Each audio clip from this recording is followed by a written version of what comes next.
Well, there's been a lot of discussion about when school will start back in Hamilton County and what changes might have to be made when that happens. David Carnes has more information on your thoughts on what it would take to make you feel safe sending your child back to school. As we are just beginning to launch into all things summer, there's a lot of discussion by local school systems about what opening schools would look like in the wake of the COVID-19 pandemic.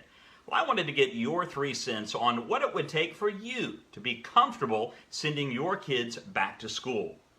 April said, well, they need to make longer time to change classes and for lunch so kids have time to properly wash hands the whole 20 seconds. I would also like to see the strict attendance policies thrown out so kids don't feel pressured to attend school sick. Also, might be a good idea to start having lunch or class outside if possible. Also, phasing in changing classes so there are not a million people in the hallways at once. Great ideas all.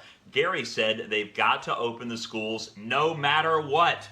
Halen said, before my children go back to a school building, there will have to be a vaccine that works for everyone. I will not put my kids at risk over something I can teach them at home.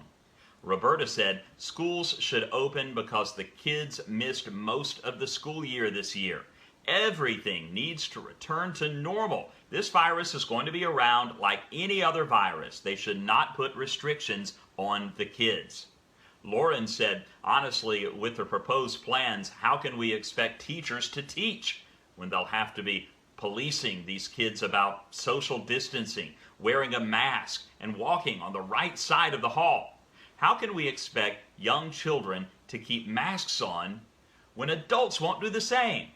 It's a good point. And what about families with high-risk family members? Will they have the option of doing their work at home? Samantha said, not opening. That's the only way I will feel comfortable. Katie said, I'm more concerned about the lack of funding in education, budget cuts, than I am about COVID-19.